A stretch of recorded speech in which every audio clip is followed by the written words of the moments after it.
अध्याय 6 आत्म संयम योग। योग में स्थित मनुष्य के लक्षण। श्री भगवान ने कहा, जो मनुष्य बिना किसी फल की इच्छा से अपना कर्तव्य समझकर कार्य करता है, वही सन्यासी है और वही योगी है। न तो अग्नि को त्यागने वाला ही सन्यासी होता है और न ही कार्यों को त्यागने वाला ही योगी होता है।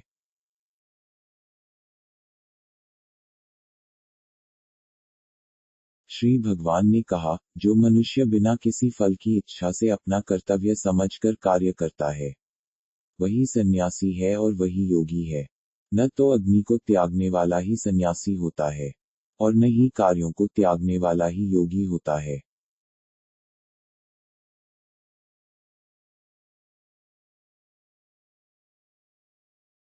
हे पांडुपुत्र, जिसे सन्यास कहते हैं, उसे ही तू योग परब्रह्म से मिलन कराने वाला समझ, क्योंकि इंद्रिय सुख, शरीर के सुख की इच्छा का त्याग किए बिना कभी भी कोई मनुष्य योग परमात्मा को प्राप्त नहीं हो सकता है।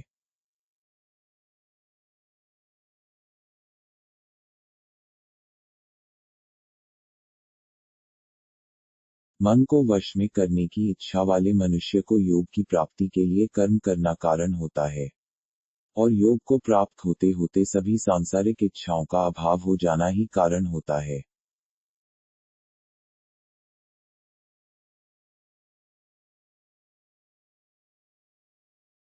जब मनुष्य सभी सांसारिक इच्छाओं का त्याग करके न तो शारीरिक सुख के लिए कार्य करता है और न ही फल की इच्छा से कार्य में प्रवृत्त होता है, उस समय वह मनुष्य योग में स्थित कहलाता है।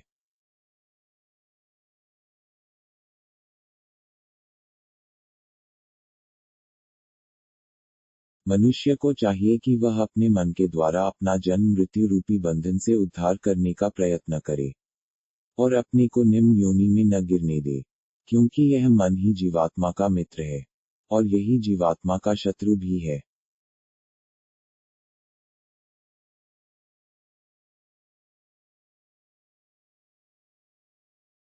जो मनुष्य मन को वश में कर लेता है, उसका वह मन ही परम मित्र बन जाता है। लेकिन जो मनुष्य मन को वश में नहीं कर पाता है, उसके लिए वह मन ही परम शत्रु के समान होता है।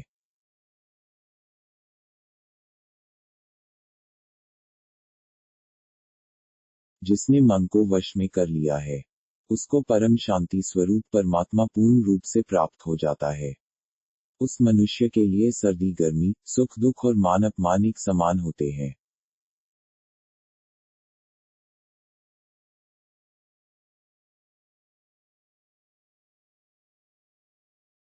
ऐसा मनुष्य स्थिर चित्त वाला और इंद्रियों को वश में करके परमात्मा के ज्ञान द्वारा परमात्मा को प्राप्त करके पूर्ण संतुष्ट रहता है। ऐसे परमात्मा को प्राप्त हुए मनुष्य के लिए मिट्टी, पत्थर और सोना एक समान होते हैं।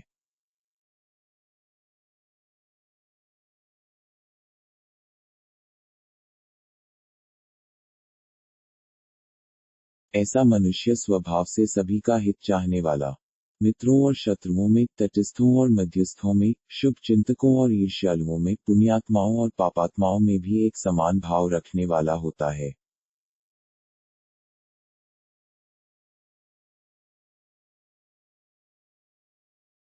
ऐसा मनुष्य निरंतर मन सहित शरीर से किसी भी वस्तु के प्रति आकर्षित हुए बिना तथा किसी भी वस्तु का संग्रह किए बिना परमात्मा के ध्यान में एक ही भाव से स्थित रहने वाला होता है।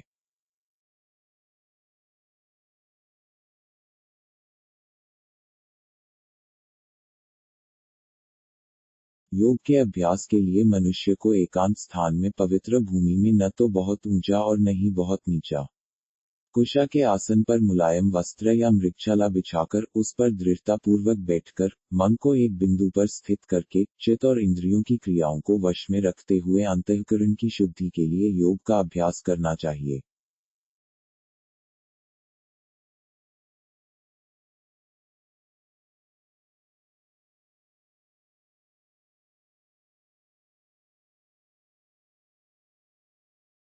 योग के अभ्यास के लिए मनुष्य को अपने शरीर, गर्दन तथा सिर को अचल और स्थिर रखकर नासिका के आगे के सिरे पर दृष्टि स्थित करके इधर उधर अन्य दिशाओं को न देखता हुआ बिना किसी भय से, इंद्रिय विषयों से मुक्त ब्रह्मचर्य व्रत में स्थित, मन को भली भांति शांत करके, मुझे अपना लक्ष्य बनाकर और मेरे ही आश्रय होकर अपने मन को मुझ में स्थिर करके, मनुष्य को अपने हृदय में मेरा ही चिंतन करना चाहिए।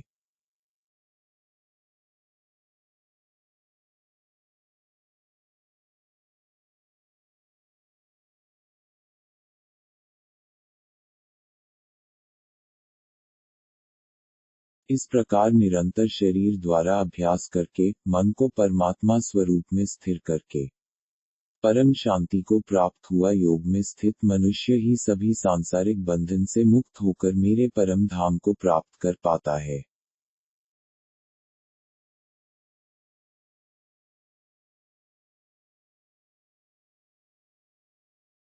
हे अर्जुन, योग में स्थित मनुष्य को न तो अधिक भोजन करना चाहिए और न ही कम भोजन करना चाहिए, न ही अधिक सोना चाहिए और न ही सदा जागते रहना चाहिए।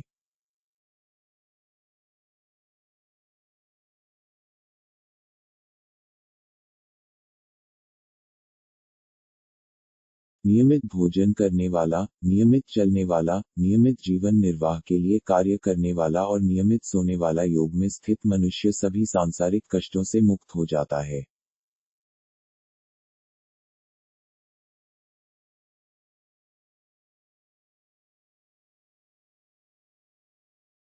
योग में स्थित मनुष्य का योग के अभ्यास द्वारा विशेष रूप से मन जब आत्मा में स्थित परमात्मा में ही विलीन हो जाता है, तब वह सभी प्रकार की सांसारिक इच्छाओं से मुक्त हो जाता है। उस समय वह पूर्ण रूप से योग में स्थिर कहा जाता है।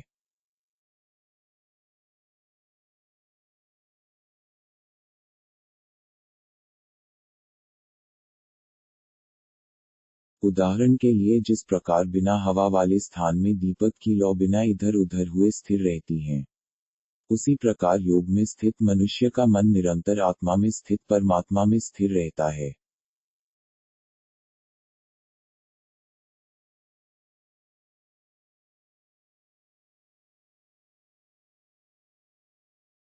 योग के अभ्यास द्वारा जिस अवस्था में सभी प्रकार की मानसिक गतिविधियां रुक जाती हैं, उस अवस्था समाधि में मनुष्य अपनी ही आत्मा में परमात्मा को साक्षात्कार करके अपनी ही आत्मा में ही पूर्ण संतुष्ट रहता है।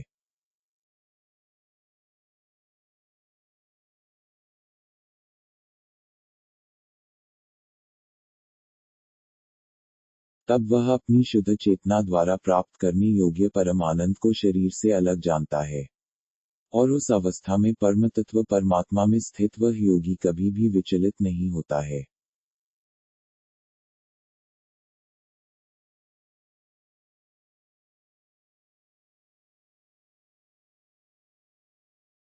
परमात्मा को प्राप्त करके वह योग में स्थित मनुष्य परम आनंद को प्राप्त होकर इससे अधिक अन्य कोई सुख नहीं मानता हुआ, भारी से भारी दुख से भी चलायमान नहीं होता है।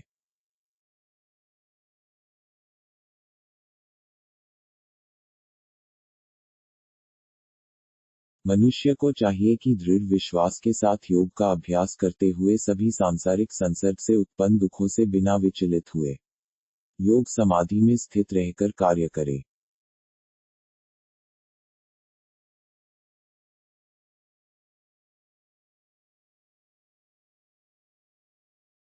मनुष्य को चाहिए मन से उत्पन्न होने वाली सभी सांसारिक इच्छाओं को पूर्ण रूप से त्याग कर और मन द्वारा इंद्रियों के समूह को सभी ओर से वश में करे।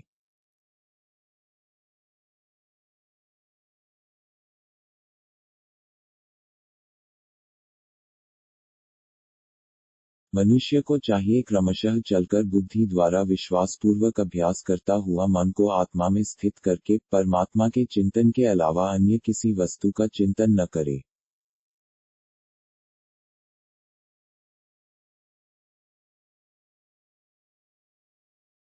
मनुष्य को चाहिए स्वभाव से स्थिर न रहने वाला और सदा चंचल रहने वाला यह मन जहां जहां भी प्रकृति में जाए, वहां वहां से खींचकर अपनी आत्मा में ही स्थिर करे।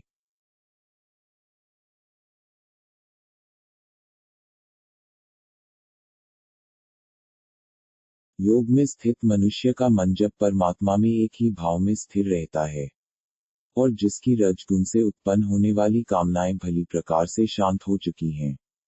ऐसा योगी सभी पाप कर्मों से मुक्त होकर परम आनंद को प्राप्त करता है।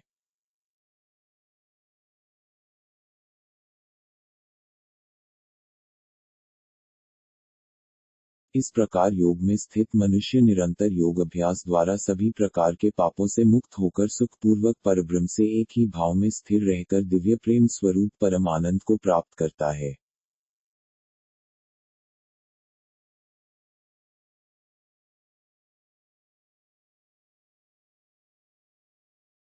योग में स्थित मनुष्य सभी प्राणियों में एक ही आत्मा का प्रसार देखता है और सभी प्राणियों को उस एक ही परमात्मा में स्थित देखता है। ऐसा योगी सभी को एक समान भाव से देखने वाला होता है।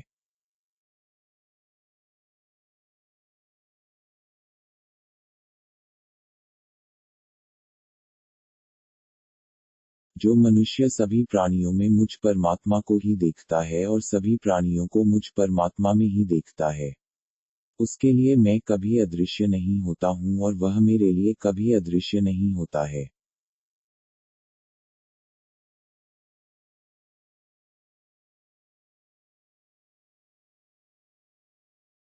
योग में स्थित जो मनुष्य सभी प्राणियों के हृदय में मुझको स्थित देखता है और भक्ति भाव में स्थित होकर मेरा ही स्मरण करता है, वह योगी सभी प्रकार से सदैव मुझ में ही स्थित रहता है।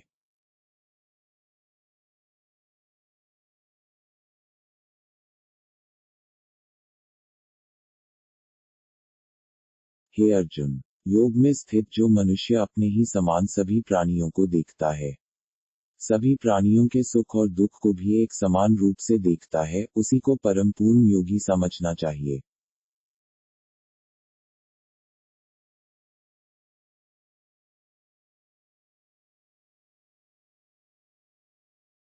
अर्जुन ने कहा, हे मधुसूदन, यह योग की विधि जिसके द्वारा समत्व भाव दृष्टि मिलती है, जिसका कि आपके द्वारा वर्णन किया गया है, मन के चंचलता के कारण मैं इस स्थिति में स्वयं को अधिक समय तक स्थिर नहीं देखता हूँ।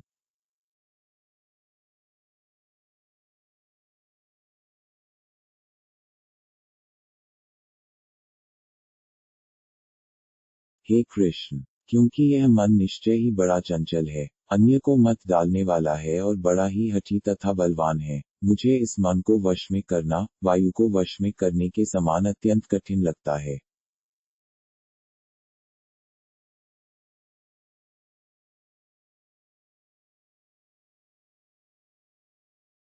श्री भगवान ने कहा, हे महाबाहु कुंती पुत्र, इसमें कोई संशय नहीं है कि चंचल मन को वश में करना अत्यंत कठिन है, किंतु इसे सभी सांसारिक कामनाओं को त्याग वैराग्य और निरंतर अभ्यास द्वारा वश में किया जा सकता है।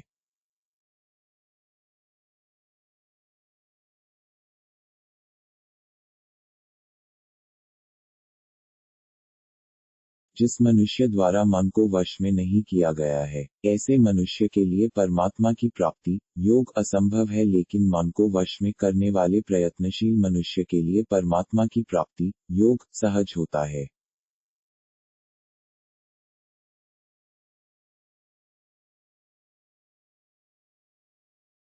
अर्जुन ने कहा, हे कृष्ण, प्रारंभ में श्रद्धा पूर्वक योग में स्थिर रहने वाला किंतु बाद में योग से विचलित मन वाला असफल योगी परम सिद्धि को न प्राप्त करके किस लक्ष्य को प्राप्त करता है।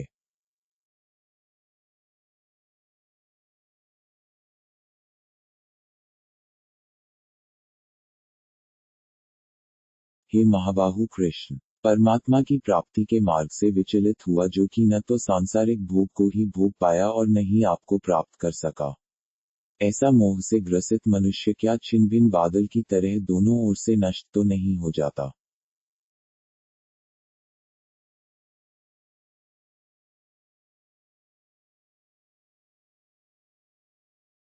हे श्री कृष्ण, मैं आपसे प्रार्थना करता हूँ कि मेरे इस संशय को संपूर्ण रूप से केवल आप ही दूर कर सकते हैं, क्योंकि आपके अतिरिक्त अन्य कोई इस संशय को दूर करने वाला मिलना संभव नहीं है।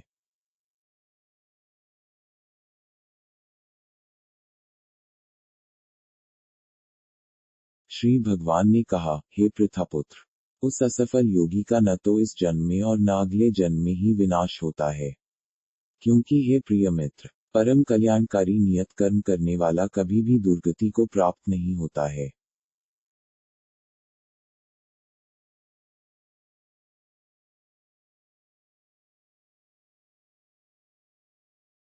योग में असफल हुआ मनुष्य स्वर्ग आदि उत्तम लोकों को प्राप्त होकर उनमें अनेकों वर्षों तक जिन इच्छाओं के कारण योग भ्रष्ट हुआ था, उन इच्छाओं को भोग करके फिर संपन्न सदाचारी मनुष्यों के परिवार में जन्म लेता है।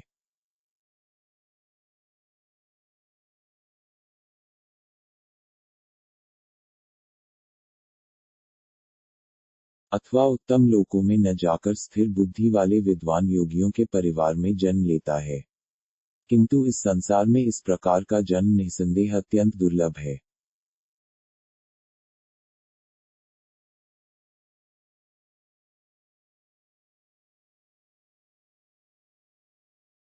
हे कुरुनंदन, ऐसा जन्म प्राप्त करके वहां उसे पूर्व जन्म के योग संस्कार पुनः प्राप्त हो जाते हैं, और उन संस्कारों के प्रभाव से वह परमात्मा प्राप्ति रूपी परम सिद्धि को प्राप्त करने के उद्देश्य फिर से प्रयत्न करता है।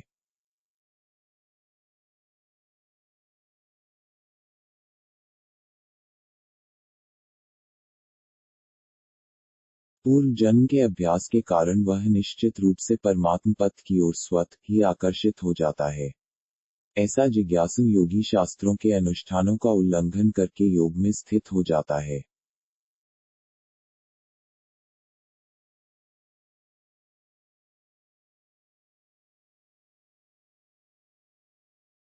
ऐसा योगी समस्त पाप कर्मों से शुद्ध होकर अनेक जन्मों के कठिन अभ्यास से इस जन्म में प्रयत्न करते हुए परम सिद्धि को प्राप्त करने के पश्चात परम गति को प्राप्त करता है।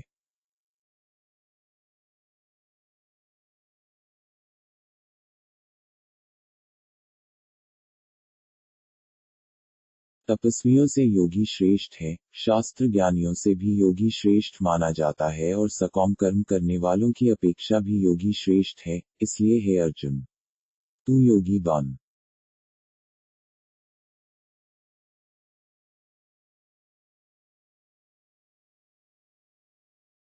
सभी प्रकार के योगियों में से जो पूर्ण श्रद्धा सहित संपूर्ण रूप से मेरे आश्रित हुए अपने अंतःकरण से मुझको निरंतर स्मरण दिव्य प्रेमाभक्ति करता है, ऐसा योगी मेरे द्वारा परम योगी माना जाता है।